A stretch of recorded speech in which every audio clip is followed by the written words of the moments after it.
नमस्ते बिहार में हूं आपके साथ शिप्रा झा। बुलेटिन की शुरुआत करेंगे बड़ी खबर के साथ। पटना से बड़ी खबर है, जहां राजभवन और शिक्षा विभाग के बीच एक बार फिर से विवाद शुरू हो गया है। विश्वविद्यालयों के क्षेत्राधिकार को लेकर एक बार फिर से लेटर वॉर शुरू हुआ है। राजभवन के आदेश के बाद भी शिक्षा विभाग ने फिर से आदेश जारी किया है। सभी कुलपति को पत्र लिखकर यह आदेश जारी किया गया है, जिसमें के पाठक के द्वारा ये आदेश पत्र जारी हुआ है। सभी कुलपति को प्रतिदिन कार्यालय आने का निर्देश दिया गया है। इसके साथ ही कुलपति अगर मुख्यालय छोड़ते हैं तो शिक्षा विभाग को सूचित करेंगे। ये भी कहा गया है कि सभी कुलपति को वर्ग संचालन का भी निर्देश है, यानी सभी प्राचार्य, डीन और शिक्षकों को निरीक्षण के दौरान क्लास लेने का निर्देश दिया गया है। सभी कुलपति अवश्य महाविद्यालय और छात्रावास का भ्रमण करेंगे, ये निर्देश दिया गया है। ये भी कहा गया है कि इसके साथ ही जो कुलपति हैं वो क्लासरूम में भी जाएंगे। इधर राजभवन ने पत्र लिखकर सभी वीसी को मना किया है, यानी एक तरफ शिक्षा विभाग की तरफ से कुलपति को कई सारे निर्देश दिए गए हैं, तो वहीं दूसरी तरफ राजभवन ने पत्र लिखकर सभी वीसी को इन सभी काम करने से मना किया है। राजभवन के अलावा किसी के आदेश का पालन नहीं करना है, ये कहा गया है। बावजूद अब के पाठक ने यह आदेश जारी किया है। पिछले दिनों बिहार के कुछ विश्वविद्यालयों में कुलपति के पद पर नियुक्ति को लेकर राजभवन और शिक्षा विभाग के बीच तकरार की बात सामने आई थी। पहले राजभवन की ओर से नोटिफिकेशन जारी किया गया था और उसके बाद शिक्षा विभाग ने भी नोटिफिकेशन जारी कर दिया था। इस घटना के बाद मुख्यमंत्री नीतीश कुमार ने बिहार के कुलाधिपति से मुलाकात की थी और इसके बाद शिक्षा विभाग ने अपना नोटिफिकेशन वापस ले लिया था। इसके बाद राजभवन की ओर से सभी कुलपतियों को एक आदेश जारी किया गया था और उनसे कहा गया था कि वे कुलाधिपति के स्तर पर जारी आदेशों का ही अनुपालन करें। लेकिन इस बीच शुक्रवार की शाम शिक्षा विभाग की तरफ से एक आदेश जारी कर दिया गया है और यह आदेश बिहार के कुलपतियों के लिए है। कुलपतियों को यह आदेश दिया गया है कि वे यथासंभव प्रतिदिन अपने कार्यालय आएंगे। यदि कुलपति मुख्यालय छोड़ते हैं या अवकाश में जाते हैं तो इस बात की सूचना शिक्षा विभाग को अपने स्तर पर देंगे। सभी कुलपति से यह आशा की जा सकती है कि वे यथासंभव वर्ग संचालन करेंगे। इसके अलावा सभी प्राचार्य, प्राध्यापक, डीन आदि जब महाविद्यालयों के भ्रमण निरीक्षण में जाएंगे तो वे विषय के जो विशेषज्ञता होंगे उसके अनुसार वर्ग संचालन करेंगे। सभी कुलपतियों से यह भी कहा गया है कि वे महाविद्यालयों एवं छात्रावासों का भी भ्रमण करें। तो निश्चित तौर पर ये जो आदेश है, इस आदेश से एक बार फिर से कुलपतियों के सामने असमंजस की स्थिति कायम हो गई है। यह आदेश देखिए, आदेश पत्र की कॉपी जो है वो हम आपको दिखा पा रहे हैं। बैद्यनाथ यादव, सचिव शिक्षा विभाग की तरफ से ये आदेश जारी किया गया है और इसका पत्रांक 14 है, MA 747/2023 1855 बिहार सरकार शिक्षा विभाग। देखिए, प्रेषक बैजनाथ यादव, सचिव सेवा में कुलपति, राज्य के सभी विश्वविद्यालय बिहार। विषय है विश्वविद्यालयों में शिक्षा एवं शैक्षणिक प्रशासन बेहतर करने हेतु निर्देश। यानी शिक्षा विभाग ने अपने इस आदेश के माध्यम से यह दावा किया है कि इस तरह के पत्र निकालने का मकसद शैक्षणिक व्यवस्था को बेहतर बनाना है। अब देखना होगा इस तरह के आदेश पत्र जारी होने के बाद कुलपति जो हैं वो इसको किस रूप में लेते हैं, क्योंकि एक तरफ राजभवन का आदेश है तो दूसरी तरफ शिक्षा विभाग का निर्देश। कैमरा पर्सन अजय दुबे के साथ संजय कुमार, न्यूज 18 पटना। शिक्षा विभाग के निर्देश के बाद कुलपतियों को राजभवन की गाइडलाइंस को लेकर बिहार में सियासी घमासान तेज हो गया है। बीजेपी ने सरकार पर राज्यपाल को अपमानित करने का आरोप लगाया है, तो महागठबंधन ने शिक्षा विभाग के आदेश को सही ठहराया। एक IAS अफसर के द्वारा बिहार के महामहिम राज्यपाल को इस तरह से बार बार अपमानित करना यह बहुत ही दुर्भाग्यपूर्ण है। एक दलित राज्यपाल को इस तरह से अपमानित करने का क्या मतलब है? यह राज्य सरकार के इशारे पर हो रहा है। अब जो अधिकार महामहिम राज्यपाल महोदय को है वो आदेश एक IAS अफसर कुलपतियों को दे रहा है कॉलेजों की जांच करने का, जो आदेश महामहिम को देना है। इससे बड़ा दुर्भाग्य क्या हो सकता है? माननीय नीतीश कुमार जी, ये डुअल पॉलिसी बंद कीजिए और बिहार के राज्यपाल, एक दलित राज्यपाल को इस तरह से अपमानित कराना बंद कीजिए। बिहार सरकार शिक्षा विभाग पर एक बड़ा बजट खर्च करती है। शिक्षा विभाग की प्राथमिकता है कैसे बिहार के विद्यार्थियों को विभिन्न संकायों में गुणवत्तापूर्ण शिक्षा मिले, इसको लेकर लगातार शिक्षा विभाग में नीतियां बनती रहती हैं, क्रियान्वयन होता रहता है। अब किसी भी मुद्दे का अगर कोई राजनीतिकरण कर रहे हैं तो ये कहीं से भी उचित नहीं। ऐसे मुद्दे राजनीति के लिए नहीं होते हैं और शिक्षा विभाग या सरकार की मंशा पर सवाल उठाना गलत। में शिक्षा का बेहतर वातावरण के निर्माण के प्रति राज्य सरकार संकल्पित है। गुणवत्तापूर्ण शिक्षा और गुणवत्तापूर्ण शिक्षकों के माध्यम से हम बेहतर शिक्षा का वातावरण का निर्माण कर रहे हैं और इस दिशा में राज्य सरकार कार्य कर रही है। इसको दूसरे दृष्टि से देखने की कोई आवश्यकता नहीं है। देखिए, बिल्कुल सही बात है कि जिस तरह से बिहार में शिक्षा प्रणाली और शिक्षा को रास्ते पे लाने के लिए के पाठक जी का योगदान काफ़ी सराहनीय है। और ठीक उसी तरह से यूनिवर्सिटीज़ जो कॉलेजेस हैं उसमें भी बहुत सारी अनियमितता हैं। सेशन लेट चलना, वहाँ पे रूटीन वर्क नहीं होना और बहुत सारी चीज़ों की जांच की आवश्यकता है। और वो उसी अवलोकन में वो इस तरह की बातें कर रहे हैं। बेहतर तो ये होगा कि राजभवन और शिक्षा विभाग दोनों मिलके इसका सॉल्यूशन निकाले ताकि दोनों यूनिवर्सिटीज़ और स्कूल भी सही से चल सके और बच्चे पढ़ सकें। पटना विश्वविद्यालय में अब सेंसस वर्क स्टेशन खोले जाएंगे और यहां के रिसर्चर सेंसस के लिए डेटा कलेक्शन करेंगे। Registrar general and census commissioner of India और पटना विश्वविद्यालय के बीच एमओयू साइन हुआ है।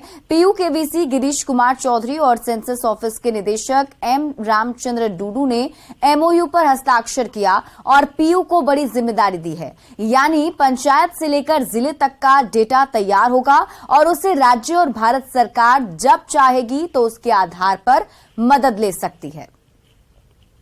राज्य में या हमारा देश में जो ट्रेंड्स हो रहा है सेंसस का रिलेटेड, उसके संबंधित माइक्रो लेवल से लेकर मैक्रो लेवल तक रिसर्च करना चाहिए किसी बिंदु पर। ये पूरा आंकड़ा यहाँ पटना विश्वविद्यालय में ये वर्क स्टेशन में उपलब्ध होगा। ट्रेनिंग दे देंगे उस डेटा को, हम कैसे किस डाटा को आप लेना चाहते हैं, अननेसेसरी कोई डाटा को आप मिस यूटिलाइज नहीं करें। जो जिस फील्ड में काम करना चाहता है उस फील्ड का डाटा को एक्सेस करेगा और उससे अपना रिसर्च में काम करेगा। INDIA की बैठक से लौटे से नीतीश कुमार ने कहा है कि बहुत अच्छे माहौल में बातचीत हुई है। वहीं विशेष सत्र बुलाए जाने पर नीतीश कुमार ने कहा कि सरकार जल्द चुनाव कराना चाहती है, इसलिए ऐसा कर रही है।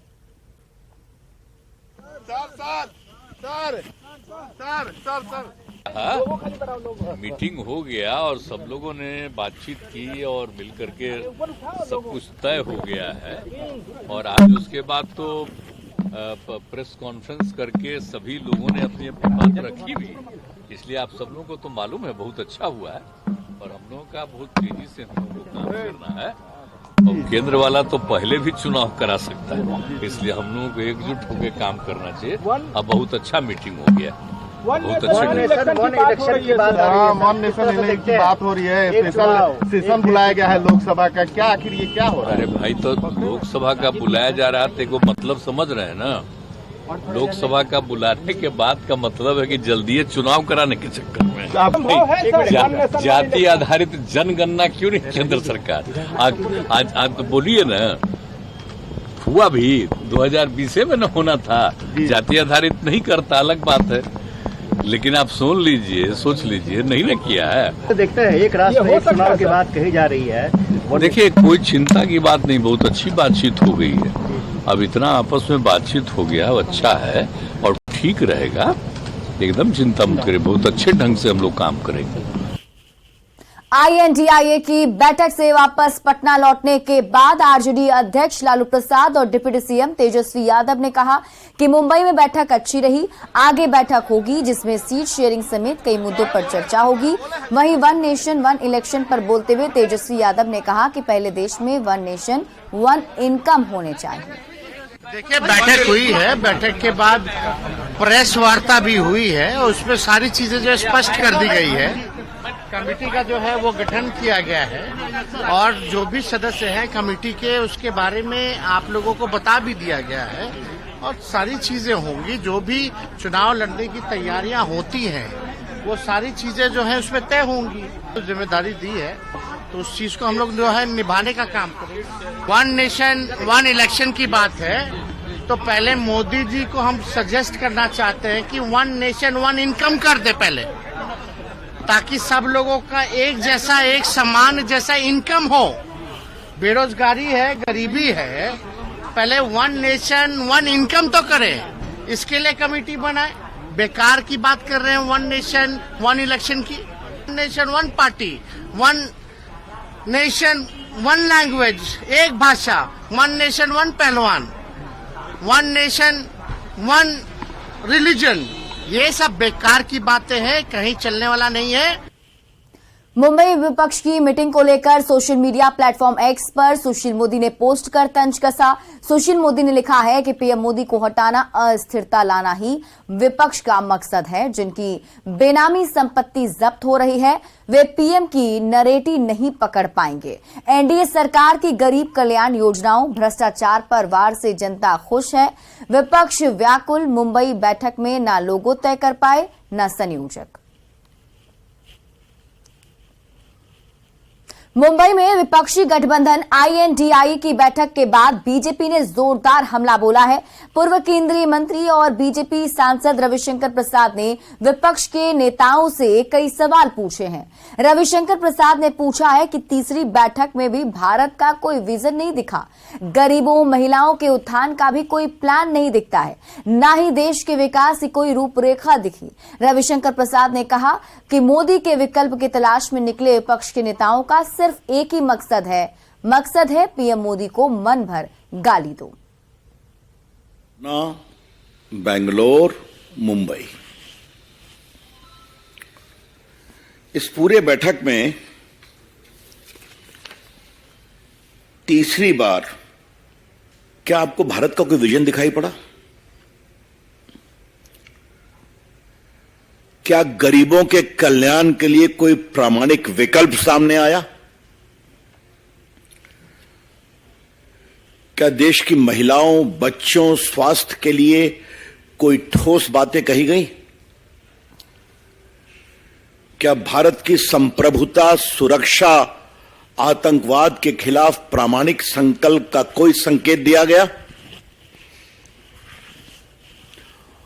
और क्या देश के विकास, ढांचागत और औद्योगिक विकास की कोई रूपरेखा प्रस्तुत की गई? ये लोग भारत में विकल्प की तलाश करने निकले हैं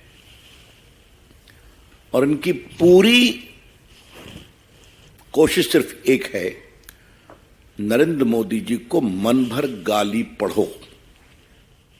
समस्तीपुर सिविल कोर्ट में 26 अगस्त को हुई फायरिंग मामले में पुलिस ने बड़ा खुलासा किया है। पुलिस के मुताबिक कोर्ट में पेशी के बाद जिस प्रभात चौधरी पर हमला हुआ था उसकी हत्या के लिए 60 लाख रुपए की सुपारी दी गई थी और इसकी प्लानिंग पिछले 1.5 साल से की जा रही थी। हत्या की साजिश के मास्टरमाइंड पूर्व मुखिया राम बाबू राय सहित 2 आरोपियों को गिरफ्तार किया गया है। अपराध और शराब के धंधे में वर्चस्व की लड़ाई में प्रभात चौधरी की हत्या की साजिश रची गई थी। मास्टरमाइंड राम बाबू राय आरजेडी का कल्याणपुर प्रखंड का अध्यक्ष भी है। इस मामले में आरोपियों की गिरफ्तारी के लिए पुलिस ने बिहार के अलावे झारखंड और दिल्ली तक में छापेमारी की।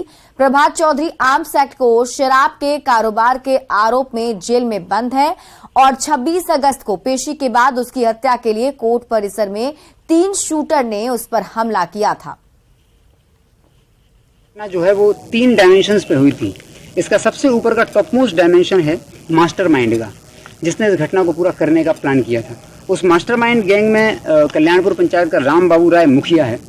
इस व्यक्ति की ये पूरी घटना की प्लानिंग थी और इसके साथी राय बहादुर, नीरज, इसका एक साथी है डब्लू, टिंकू, इन सब लोगों की ये सब पूरा जो गैंग है ये भी शराब का कारोबार। राम बाबू राय जो है मुखिया और इनके साथी, शराब का एक तगड़ा नेक्सस इनका है जो अब इसका उद्भेदन भी हुआ है। इसमें तय हुआ कि घटना कराने की सारी जिम्मेदारी रामबाबू ने अपने साथी गोलू, रामबाबू और डब्लू ने मिल करके अपने साथी गोलू को दी। गोलू जो कि रेपुरा का रहने वाला है, उसको जिम्मेदारी दी गई कि वो शूटर्स को बुलाए और इस घटना को अंजाम दे। इस घटना को करने के लिए 60 लाख की डील हुई थी। 60 लाख रुपए गोलू को मिलने थे, जो कि गोलू अपने अन्य शूटर्स में लेता और स्वयं को देता।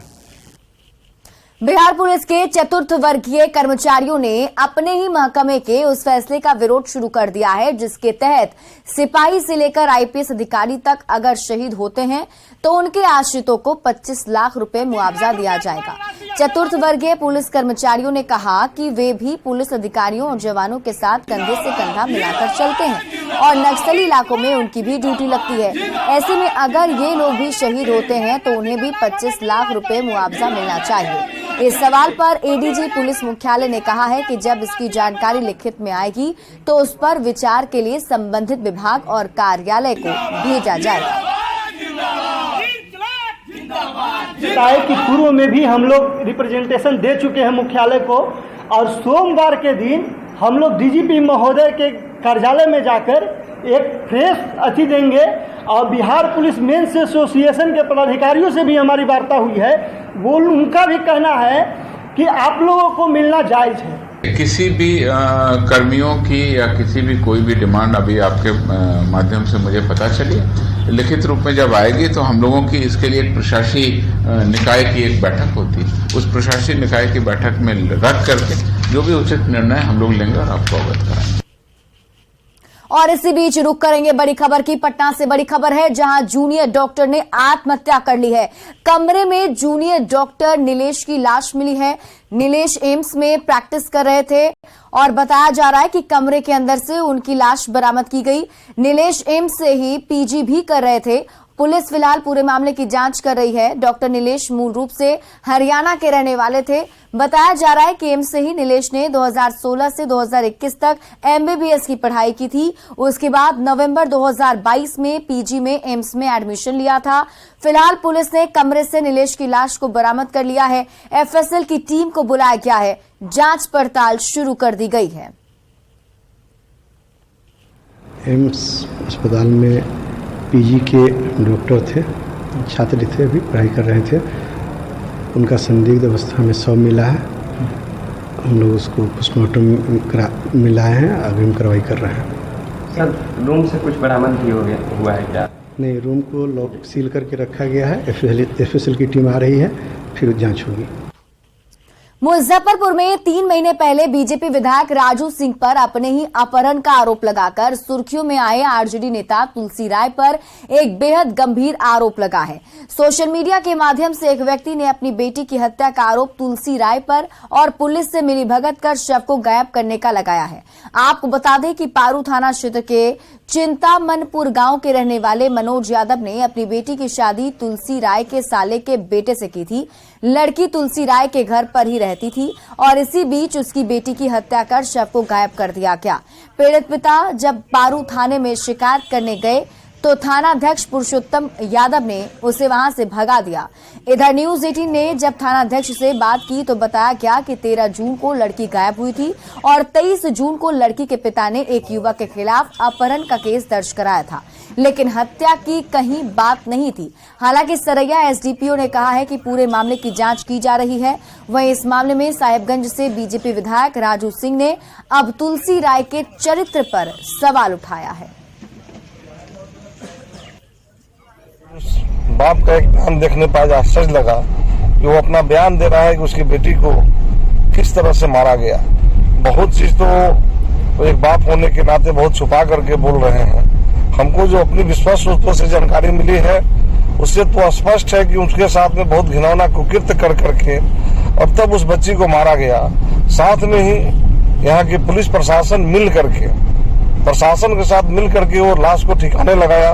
लिखित आवेदन दिया गया जिसमें बताया गया कि उनकी पुत्री का उनके घर से अभिषेक कुमार ग्राम ताजपुर थाना लालगंज जिला वैशाली द्वारा बाला फुसला कर ले जाया गया है, जिस संबंध में पारू थाना द्वारा कांड संख्या 268 दर्ज कर अनुसंधान किया जा रहा है। अपहृता के बरामदगी अग्रतर अनुसंधान और 164 के बयान के पश्चात निर्णय लिया जाएगा। कांड अभी अनुसंधान अंतर्गत है। पटना के आलमगंज इलाके में निगम की टीम ने अवैध अतिक्रमण पर बुलडोजर चलाया और जेसीबी की मदद से कई झोपड़ियों को तोड़ दिया। निगम की इस कार्रवाई से स्थानीय लोगों में काफी आक्रोश देखने को मिला है।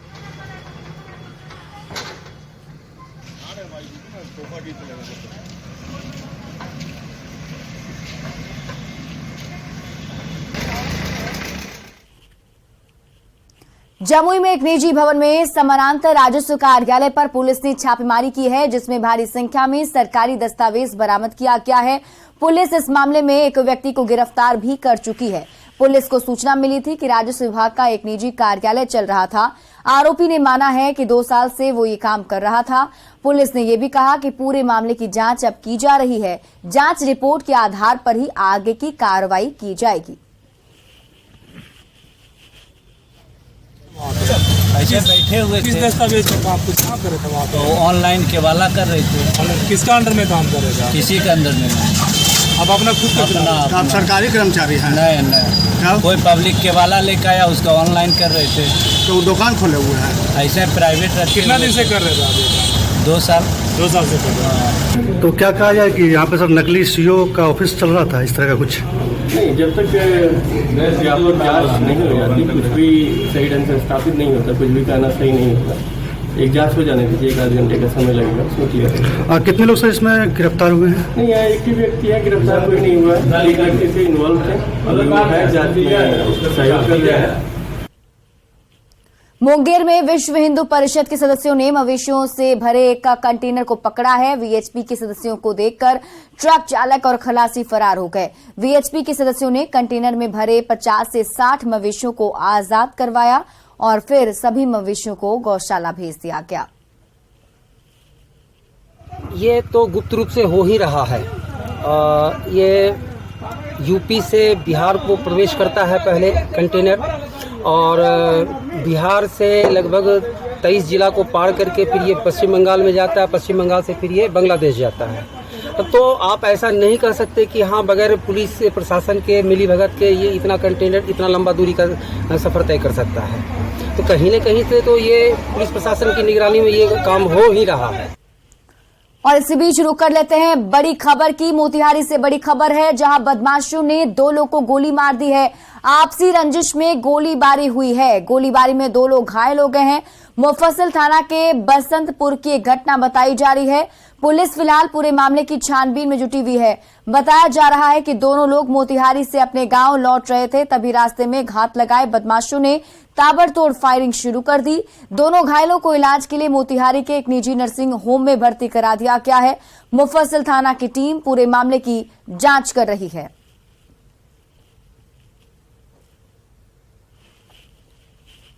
बेतिया के ऐतिहासिक सागर पोखरा में नौका विहार सेवा शुरू की गई है। धार्मिक महत्व के साथ पहुंचने वाले सैलानी अब सागर पोखरा में नौका विहार का भी आनंद ले सकेंगे।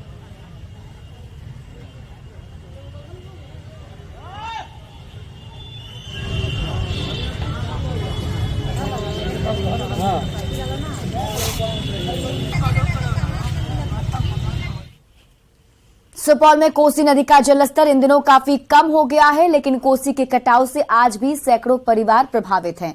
स्थानीय ग्रामीणों ने कोसी को शांत करने के लिए पूजा का सहारा लिया। लोगों ने कोसी मैया की पूजा अर्चना कर शांत होने की अपील की। ये वीडियो सोशल मीडिया पर वायरल हो रहा है, जो हम आपको आपके टीवी स्क्रीन पर दिखा रहे हैं। ग्रामीणों ने पूजा अर्चना के दौरान 1 मन लड्डू भी चढ़ाया है।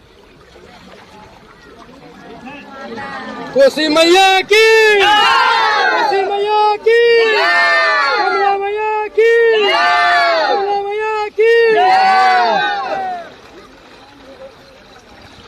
जय महारानी, यही ठाम से घूर जाइए। भाभर समेट लाई आप।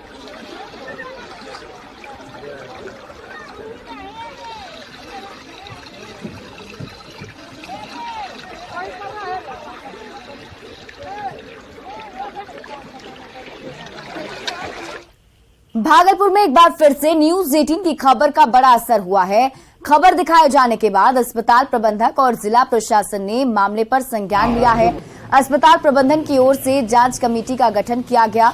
दरअसल 19 फरवरी को भागलपुर नाथनगर की रहने वाली प्रियंका कुमारी को प्रसव पीड़ा के बाद मायागंज अस्पताल में भर्ती कराया गया था, जहां डॉक्टरों की बड़ी लापरवाही सामने आई थी। ऑपरेशन के दौरान पेट में कपड़ा छोड़ दिया गया था। मामले का खुलासा तब हुआ जब पीड़ित के पेट में लगातार दर्द होने के बाद परिजनों ने प्राइवेट अस्पताल में भर्ती करवाया, जहां ऑपरेशन कर प्रियंका के पेट से कपड़ा निकाला गया। मामले को लेकर बीजेपी नेता ने पीड़ित परिवार से मुलाकात कर न्याय का भरोसा भी दिलाया था। वहीं लगातार 2 महीने से प्राइवेट अस्पताल में इलाज करा रहे पीड़ित परिवार कर्ज में डूब गया है। अब तक लाखों रुपए खर्च हो चुके हैं। पैसे के अभाव में इलाज करना भी मुश्किल होने लगा है।